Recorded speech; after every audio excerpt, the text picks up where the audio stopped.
Good morning. Assalamu alaikum. Shalom alaikum.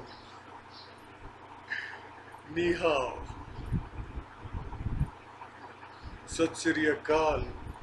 Namaste.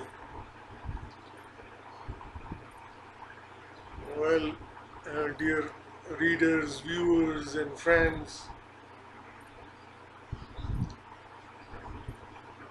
I'll handle the issue which is haunting the minds of everybody here in Pakistan.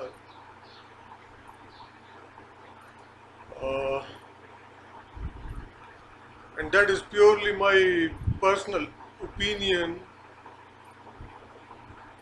about the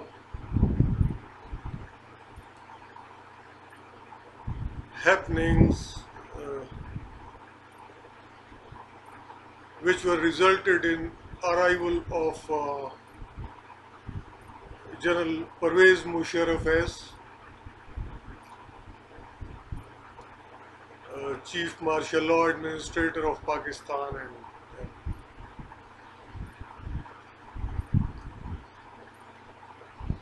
well, as I have narrated in earlier videos, that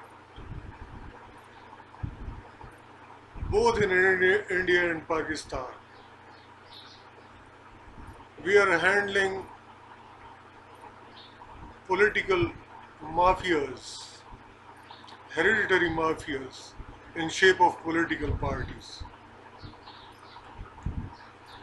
Indian Army, once Indira Gandhi, Madam Indira Gandhi,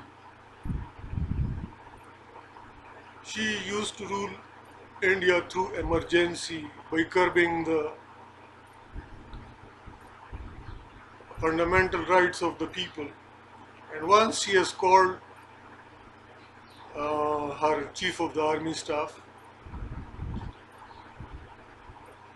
and during the meeting she asked him that, General, my sources are of the view that you are about to impose martial law in India. So that chief of the army staff, he pulled out his pistol and had put that pistol on his forehead, and he said, Madam, that suicide option is better for me than to impose martial law in India. Though their political system is, as I have said, that, and it's a fact, I mean, I'm not making sweeping statements. Even today, that Congress, the party which has ruled India for longer periods of times, is now headed by widow of Rajiv Gandhi. That is a hereditary institution, of Nehru family.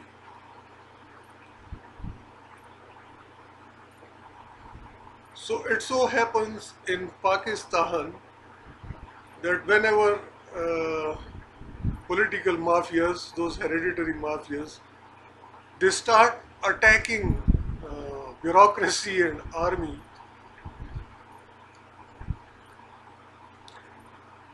along with the civilian population too, because mafia is mafia, whether it is political or drug mafia, or their methods are not democratic in nature. They kill and get killed, and by this way their hierarchy moves on further. Their promotion ladder is killings. The top man, when he has been killed, or woman has been killed, then but that leadership remains in specific families, which are the real owners of those political mafias are known as political parties. So same was happened when a hereditary political institution of Nawaz Sharif, when it came into power, they have handled an issue of job issue of General Musharraf. Well, let me throw some more light on him, and no hard feelings to no hard feelings. I mean, I'm a straightforward person and I talk in good faith and in best national interest of my country. I don't care about anyone, whether someone will feel good or bad.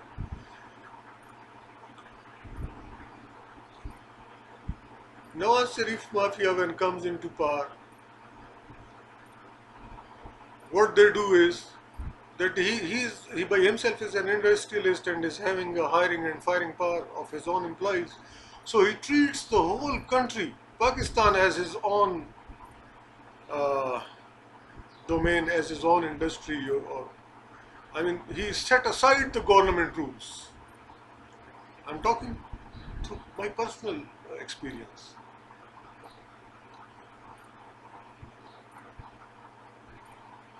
He feels like throwing anybody out from the job if they are not according to his standards fit for their job. So he had made an attempt on Musharraf to remove him as not only from his job but from the surface of the earth too, because he was coming back from Sri Lanka. And then his plane was in the air in Karachi, and in Karachi that plane was hovering around and no one was allowing him to land on the airport. And finally the colleagues of General Musharraf, they had taken action.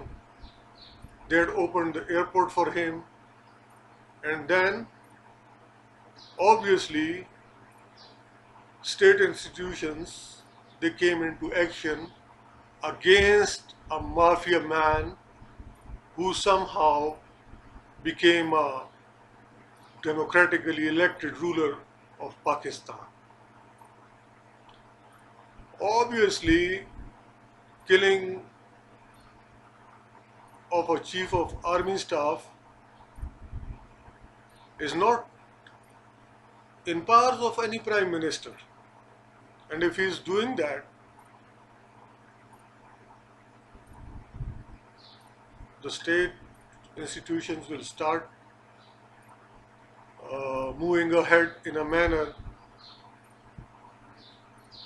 which can protect the lives and properties of the people in general and government servants in particular.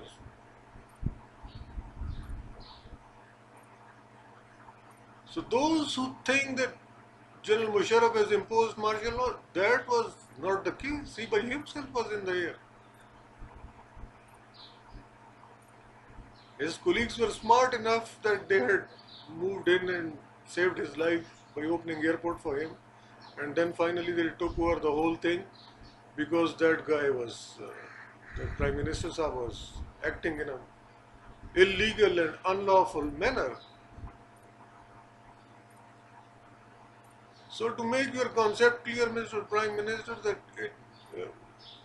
okay, people have voted for you, but you have got an oath of office, and read your constitution carefully.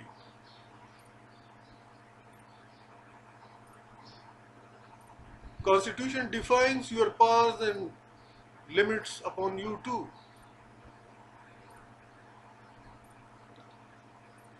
You are accountable before the people even, before the parliament. And once you don't know how to play this game of politics in accordance with the rules of the game, then obviously these things are going to happen to you. Narrating stories that I was kept for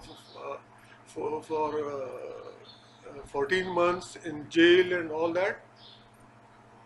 That was the kind attitude of the General Musharraf, that you are not being treated in a military court.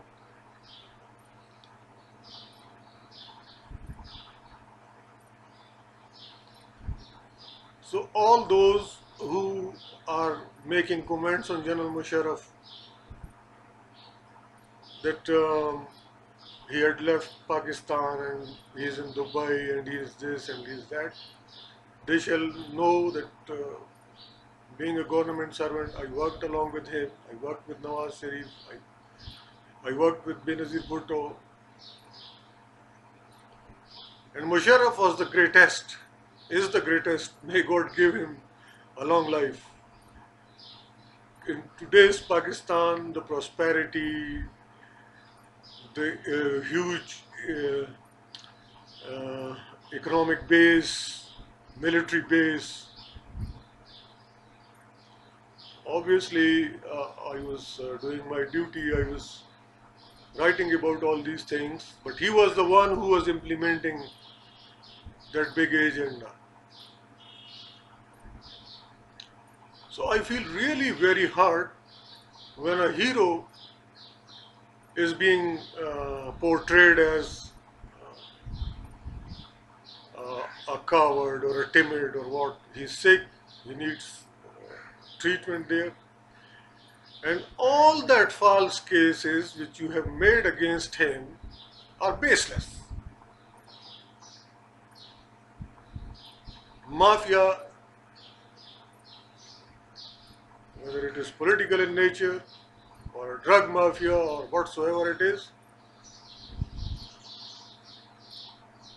his initiatives from the leader of political mafia are just rubbish.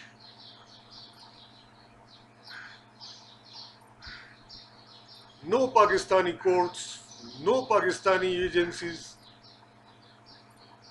are bound to carry out these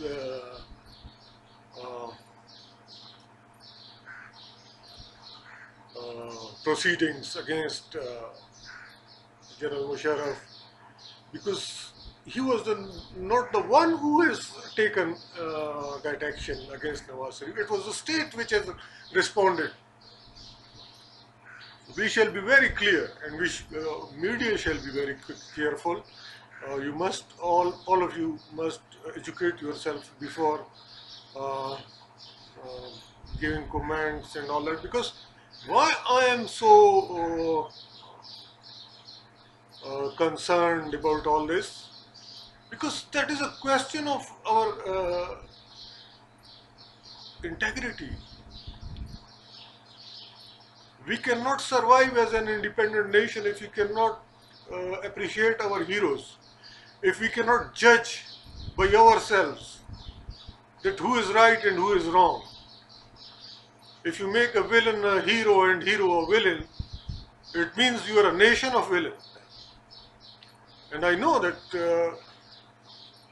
the day General Musharraf came into power, the nation was so happy because the people were attacked too, and they were distributing sweets and everything.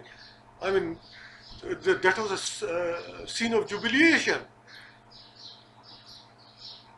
As 1800 million people were released from prison, mostly they are being taken hostage by these hereditary political mafias. So I hope that everybody is clear now that whatsoever is going on against Musharraf is just baseless. And the whole Ummah now knows that the one who is initiating these things against him, how he is having what his own moral standards are, and the way his children are submitting their money laundering activities and all that, and he's still a Prime Minister of Pakistan.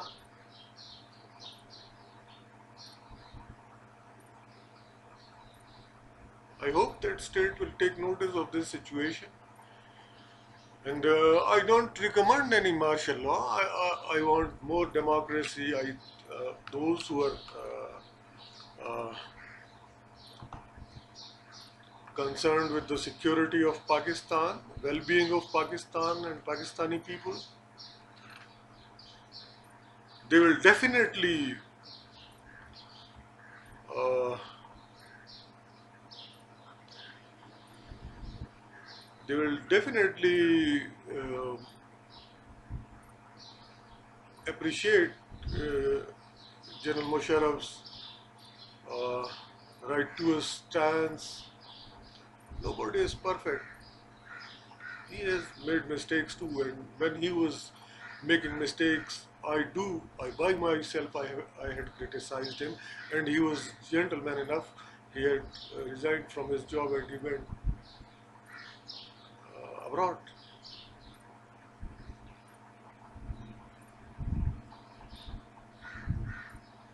So we must be very fair and just. If we will not appreciate our heroes, nobody will fight for this country. Nobody will fight. If you will now not give them credit,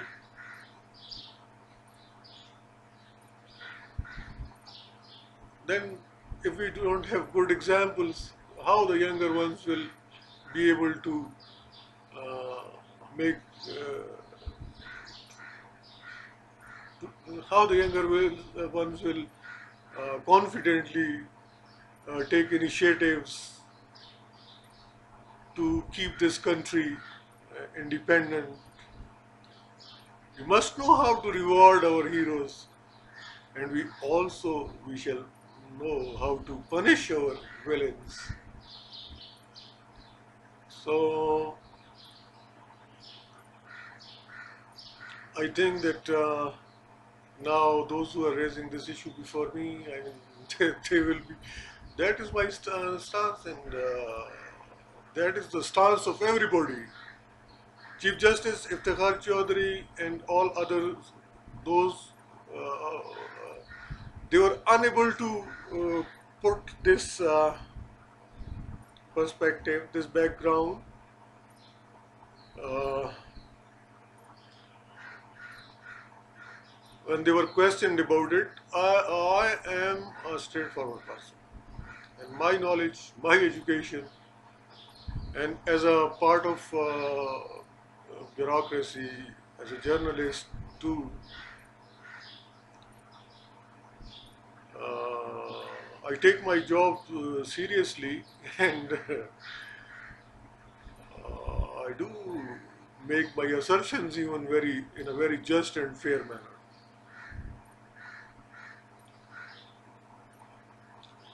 So this was the whole episode. I mean, that was not a martial. That was a straight response to an attempt on the life of a chief of the army staff, and upon the lives of the people too. Because once you have no knowledge, no education, and if that is there, you're not able to utilize that because of the reasons best known to you. So the moment you come into power, everything is, you will start saying the things which Mia Nawaz Sharif says these days.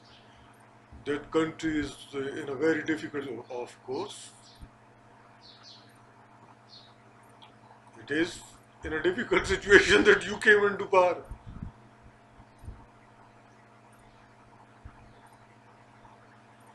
Okay, when a political leader of a hereditary mafia wants to establish his caliphate in a democratic, in a Islamic Republic of Pakistan, obviously he will see everything in a very negative way, that until and unless everybody has taken oath of allegiance on his hands, the country is in a big crisis.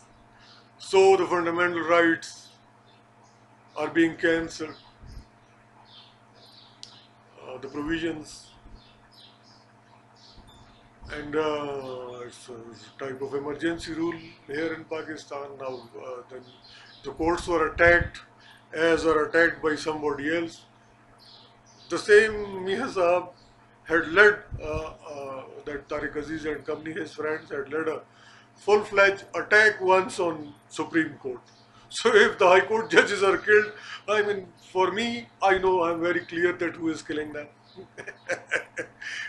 To be fool public, if you say that yeah, that was activity of some extremist, I know that you all have militant wings and your own extremists are there. And then if you are angry that here Pakistan has not treated you well, nobody, Pakistan has treated nobody well. I by myself, I have told all of you earlier from the last 25 years, I feel like a prisoner here. My economic rights, my civil rights are being curbed.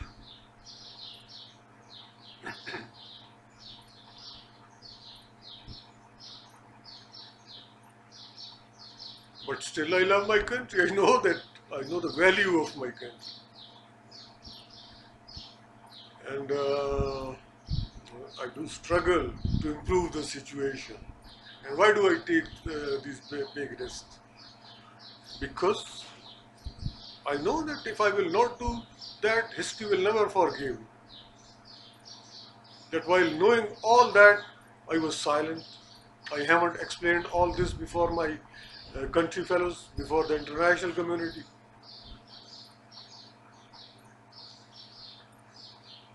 Even General Zia martial law was a sort of state response to the fighting mafias, quarreling mafias, because there was a big agitation against Bhutto, and those who were agitating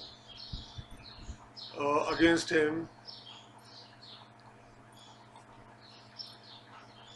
they were also not very democratic in nature as political parties, mostly hereditary groups, political entities. They had joined hands against Bhutto. And Bhutto by himself was having a socialist agenda, Chinese socialist agenda, establishing his own one-party rule. So, only Benazir Bhutto, she was having some tendencies. I mean, she had left that stance of her father. She was not a communist or a socialist of her papa's type. She was in favor of a Scandinavian model for Pakistan.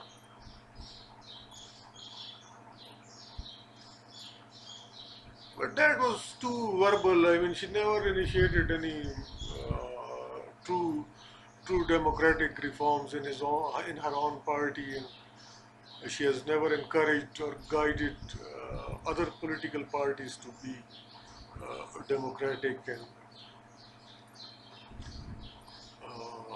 legitimate if they really want to establish their legitimate entity as political parties. They never made any effort. Nobody has made any effort in this respect. Now Imran Bhaijan had started that party elections, and obviously, and there is a democracy within the party, there will be groups, there will be the candidates will criticize each other and all. So there is a big hue and cry, and Imran Bhaijan by himself has been a bit confused, because when he has said that now the candidates within the party, people have started utilizing money to gain power within the party, to gain votes within the party. So that is an alarming situation. He has postponed the party elections for 2 months, and now he is thinking about all that.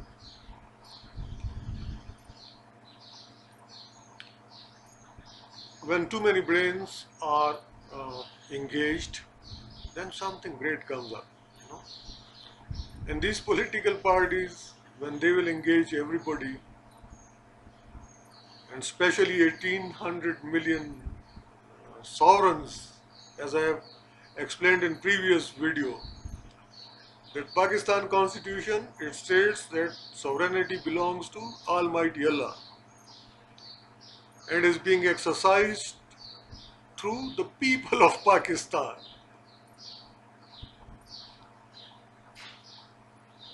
So there's 1800 million sovereigns, those contract holders,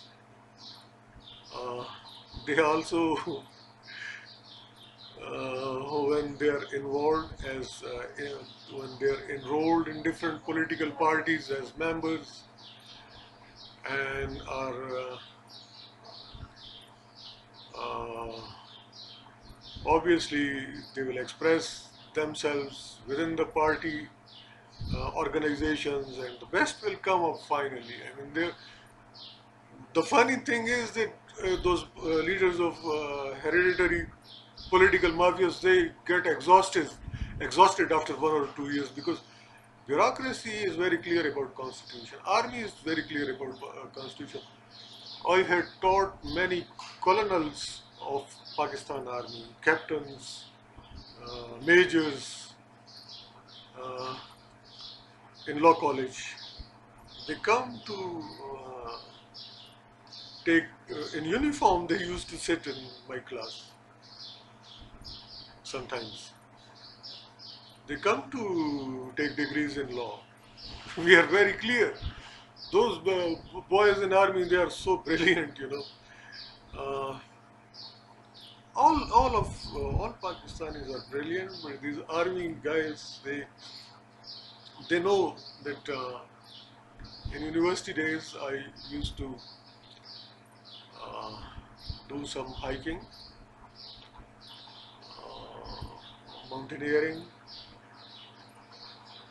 So mountaineering too. Once they invited me in 2010. They invited me to see that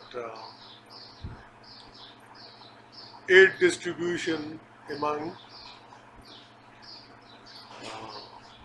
IDPs, returnees of Orakzai agency. So all other journalists were with me too, many of them. We went there to Orakzai agency, and they had arranged lunch for us on a peak, on a mountain peak where the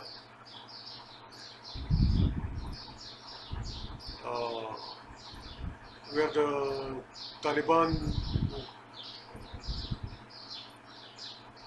hold was there once, and that peak was captured from Taliban. And now that was the mess for army, where we were supposed to have lunch. So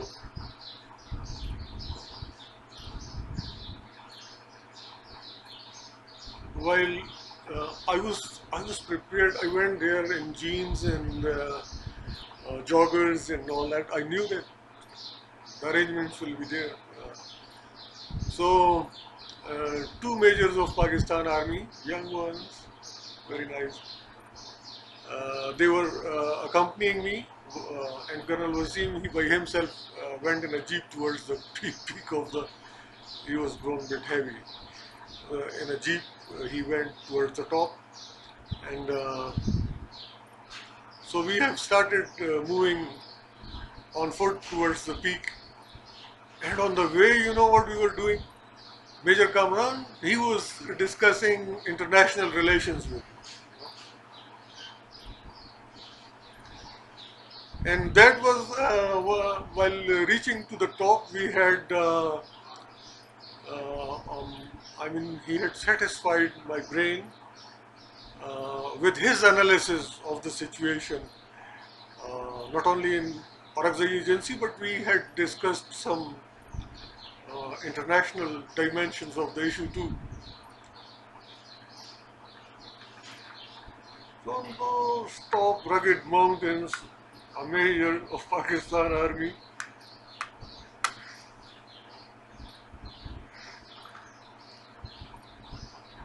was much more informed, and his brain was much more active than those who were sitting in Islamabad and analyzing the things.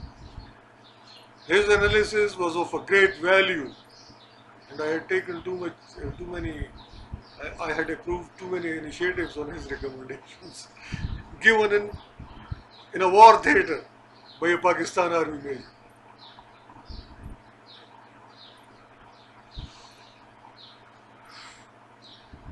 So I appreciate when you intelligently manage everything without creating any problem.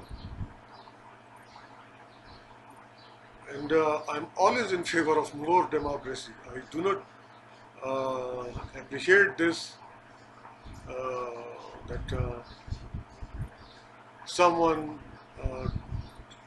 is tired now in a struggle to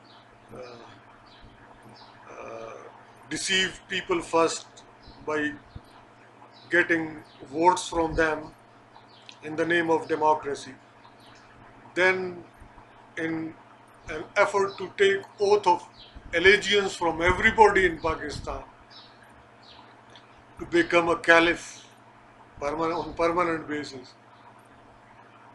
These are all caliphs, 1800 million sovereigns we have in Pakistan. So don't waste your energies, they will make you more tired than before. So I think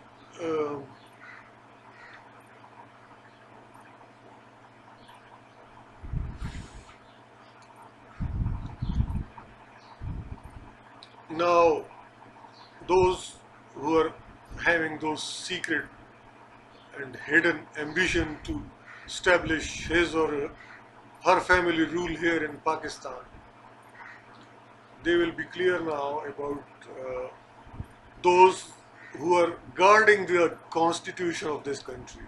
Apparently, which you term martial law, that is an attempt to safeguard the constitution in the longer run, the spirit of the constitution. And obviously those who came to do this, if they start behaving in a manner, dictatorial manner to establish their own rule forever, then they are also being sent to home by the same bureaucracy and by the same army. So in brief, majority of our educated lot in army and bureaucracy is guarding the constitution, in fact. And Roberto, he did something really great while giving us this constitution, and elders of that time, they're also great that they have signed that on behalf of us, and thus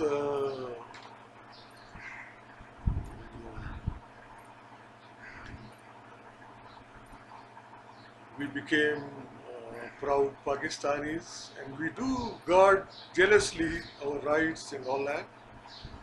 And we always try to have a legal system, and I will insist that there shall be a complete protection to judges, and so they shall act in just and fair manner, and not as stooges of any ruler, of any dictator. Because if there is no justice, I believe in the words of Sir Winston Churchill. Once they asked him during Second World War that Mr. Churchill, what is your point of view whether we will win this war, the Second World War? And Churchill said, answer me one thing. Our courts are doing justice? And the reply was yes. And Churchill said, okay, for sure we are going to win this war. If your own country become unjust and unfair to you, how you will fight for it? Humans are humans. It is not with songs and with catchy slogans, and you cannot exploit everybody.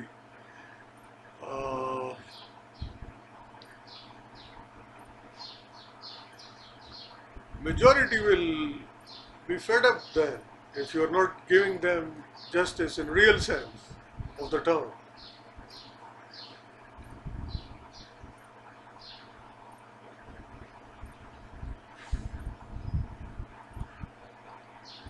Well, every talk of mine becomes amalgamation of many topics because of the different concerns with my readers, viewers, and FB friends. And I'm addressing all those concerns too, which were raised before me 5 years ago.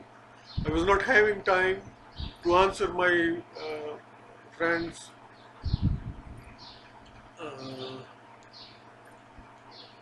in office, in personal gatherings, because some questions they need careful research and some investigation too, because that is not very fair to blame anybody or just say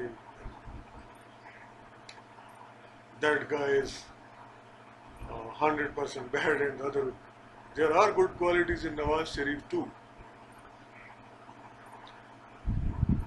And I do appreciate when he do something really good.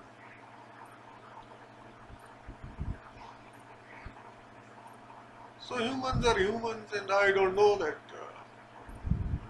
how life will treat him now. He is a hard patient now. And okay, age and time, that defeats everybody. So I think that I have said enough about that battle between Musharraf and Nawaz Sharif, and my own personal opinion, and I'm serious about it, I'm not joking.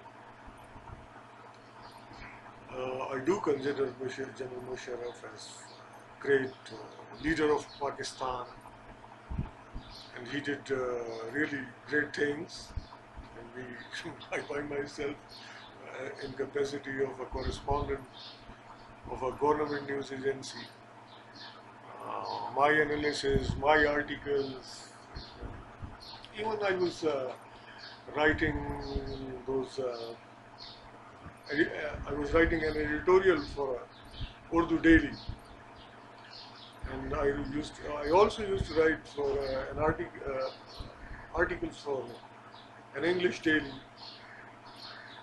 Everything, especially that in Urdu they can understand everything. All my editorials were implemented in letter and spirit, and I do have all the evidence of it. I do have the copies of those written editorials with me in the days of General Musharraf. Those Kohart, whether it was Kohart Tunnel or whether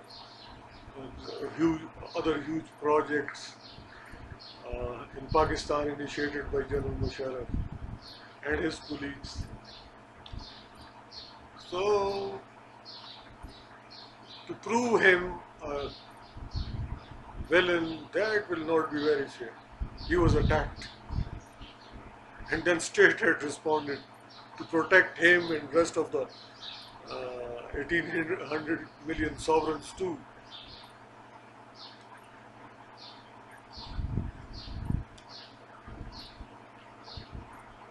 And one more important point which I want to highlight is that what elders, when they say that now it is your turn, though it was always my turn, I was doing everything, almost everything for Pakistan, every good thing, which as a journalist I was writing about it, and the good guys in government, they were implementing it. So I did everything for this country which a journalist can do, as an educated one. I mean, there are bad journalists too. I mean, they get involved in a blame game, and they start blaming each other. And even now, if you switch on the media channels, you will find Pakistani media channel. You will find heat all around. There is no light. And, even university professors, they used to avoid even Pakistan TV. They used to avoid giving any analysis or anything, because the basic problem is that if you write for Pakistani newspaper, in English especially, and you are a PhD or MPhil, in the editing staff they have only BA stuff. The person who did his BA in English is there in editing, or maximum MA. So even if the person who is editing your article is MA in English, he has no idea about international relations or politics of Pakistan. When he will edit, your article will become something which I have 2-3 examples that once they don't know what you're talking about, they will edit the whole thing. So the message which you wanted to convey, that is not being communicated at all. So with the advent of that blog and internet and everything, that advantage was there with me,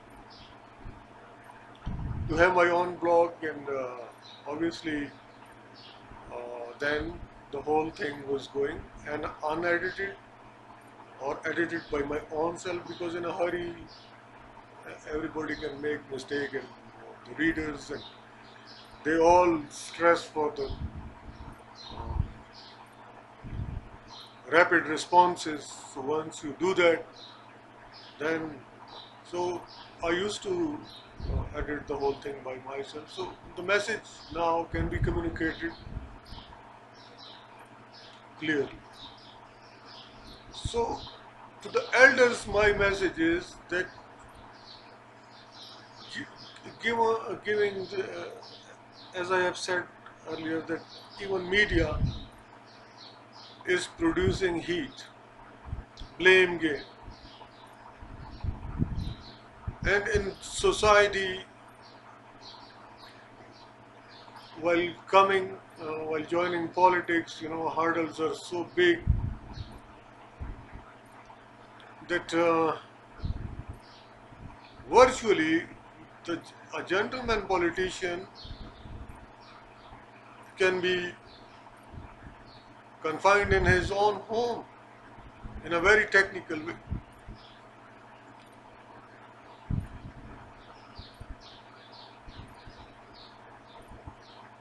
Existing political mafias, that hereditary political institutions, they have militant wings. Once you are competing them, your life is at risk.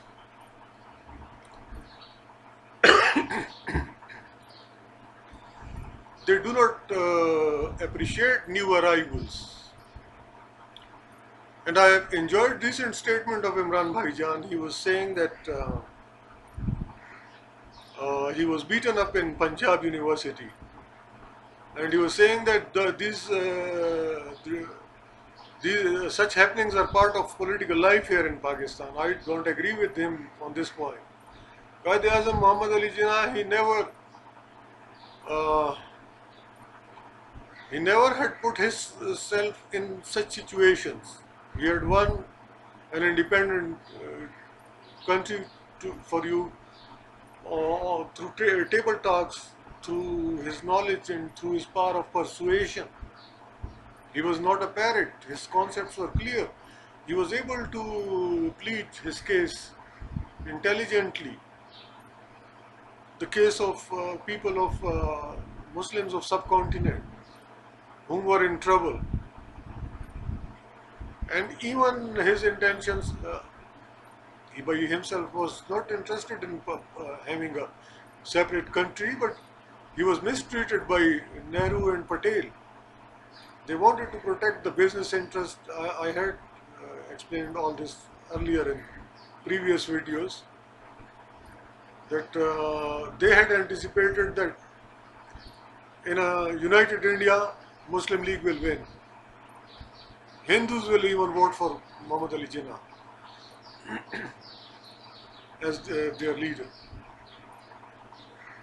because of the intelligent presentation of budget by his finance minister Liaquat Ali Khan in interim government within United India. So those guys, they were too apprehensive, and they had also compelled Gandhi to mistreat Quaid-e-Azam, and finally Muslims were left with no other option but to opt for a separate state within Indian Union. And after the creation of that state, I mean at the day 14th and 15th August, when that partition was completed, millions of people were displaced, rapes, murders in millions, agony. When you, I don't know how those people, they celebrate these two dates, 14th and 15th of August. Whenever I look into history books, whenever I go into videos of BBC made on those days, when I see that misery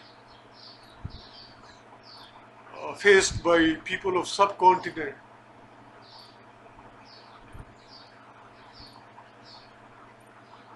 I feel really bad.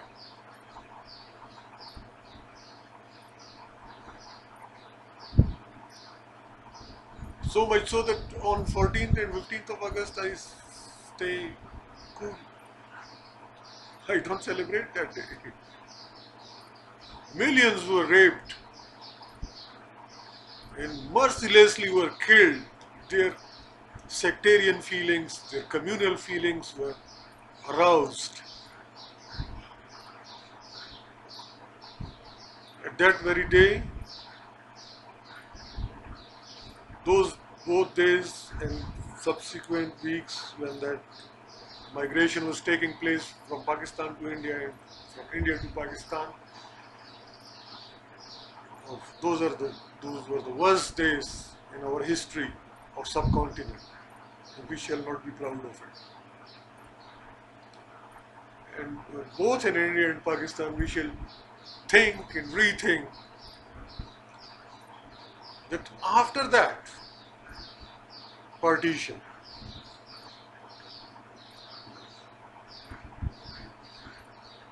then 3 wars, major wars. Then that Kulbhushan episode, 60,000 murders here in Pakistan, in covert activities of Indian law. In Kashmir, still the rapes are going on.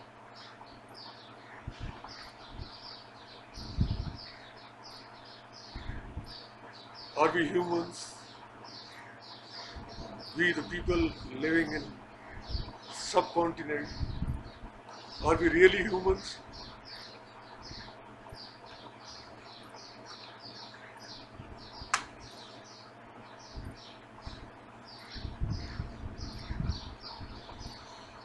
We shall check that.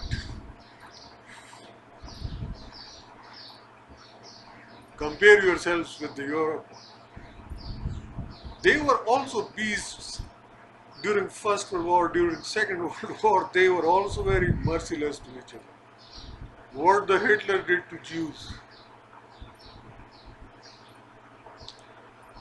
In Islamic history, if you go into the history of Spain, you will come to know that all the good things, all the good inventions were made by Muslims and Jews together. Even our greeting words are the same with a little difference in pronunciation.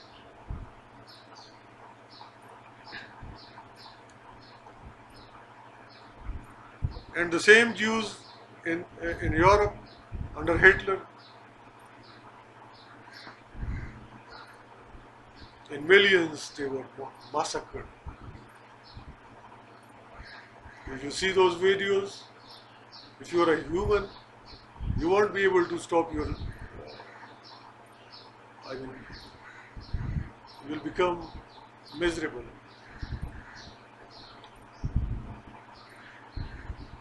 And being a social scientist, being a journalist, being a humanist, I go into all these things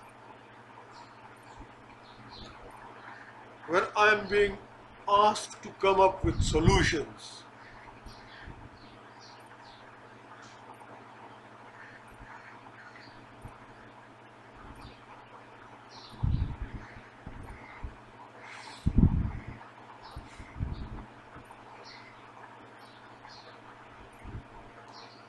At one hand, environment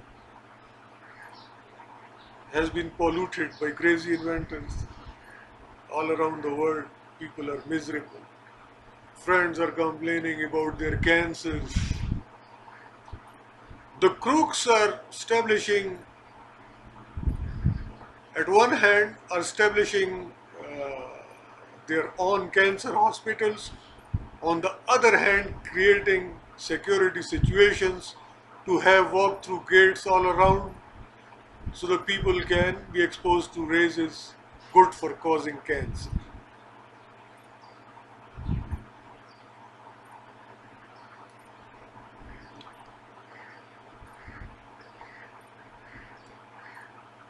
Seven billion people of the world shall be very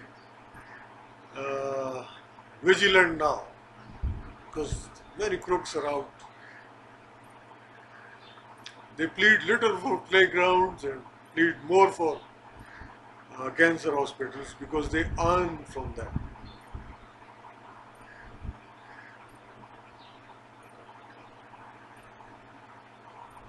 Lives of the humans are everywhere at stake.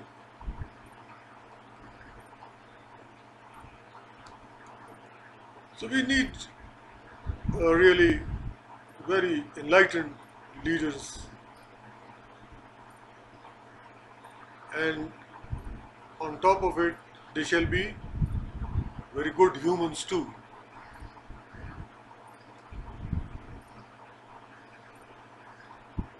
Systems are just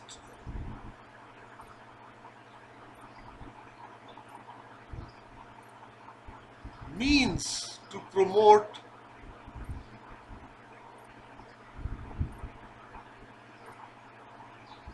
the expressions of characters of those who are running those systems, whether it is democracy or it is dictatorship. If the good humans are there, something great will definitely happen. And the humans will be much more secure and happy. I never been to Middle East. I'm exposed to them through videos. And when I see His Highness uh, that ruler of Dubai working relentlessly to raise the standards of living of their people, I feel really proud of it. That is the power of Arab culture. You know, one man, he makes the laws, everything, and he is so just and fair and loving to his people that he wants everything now for them.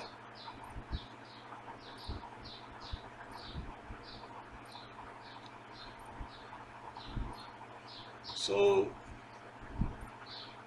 those who are fighting for some ideology or a system, they shall be clear that it is the human character, it is the strength of your culture, of your society, which produces humans who are good for humans.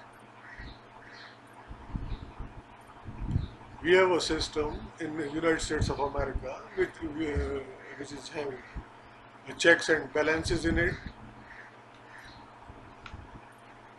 They're also doing well. But if you compare them with Dubai, the crime ratio under His Highness rule is virtually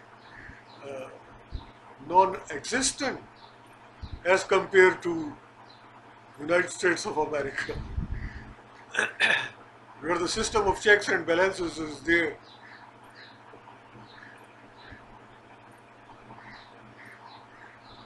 If we, some blind followers, those who are in love with democracy, obviously they do not compare the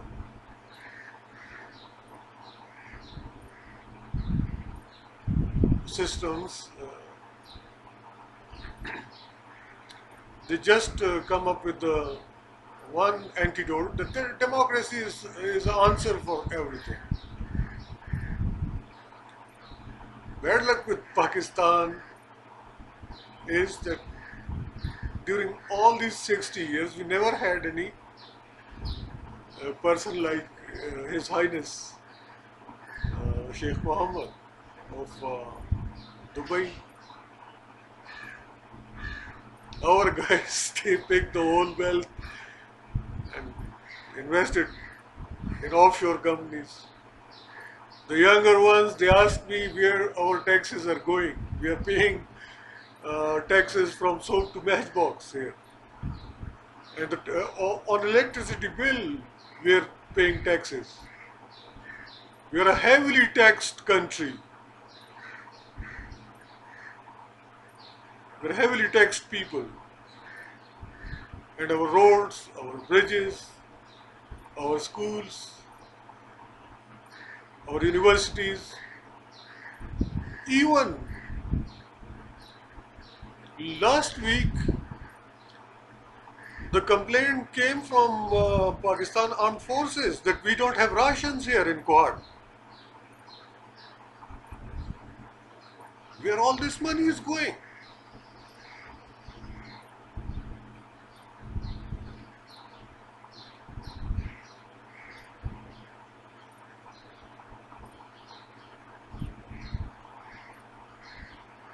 People are the height of mismanagement. People are digging well here in Kohat at a few kilometer distance from my home. People are digging wells for water. Crude oil is there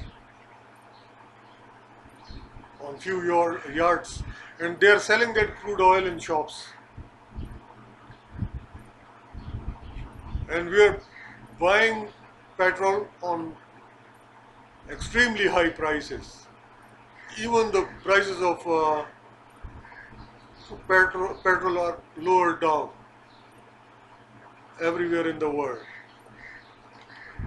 But here in Pakistan, the transport fares are so high,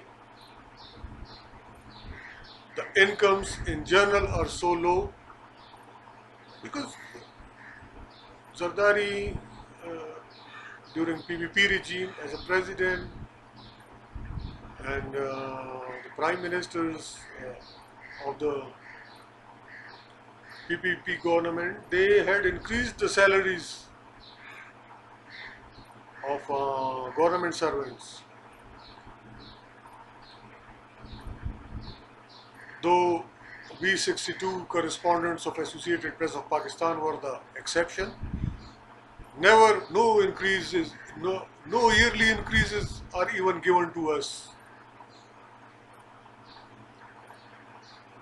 And what to think of getting regular salaries, and the world will be astonished to know, if they ever came to know, how much educated we are and what is the actual amount of salary. That is only token amount which is being given to us. Only General Musharraf had once increased that. No one else had ever.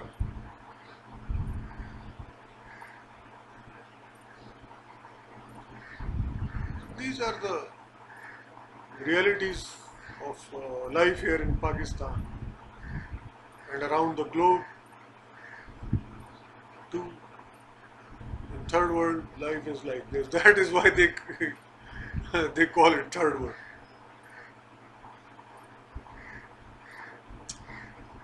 So the younger ones who are raising this tax issue, sales tax, and all these issues, now they will be definitely happy. I have highlighted the whole thing, and Prime Minister and others will get that within the next few hours, the moment this video is uploaded. And if they cannot come up with prompt answers in terms of real reforms, then state has a right to defend the people, defend the bureaucracy, defend the army of Pakistan.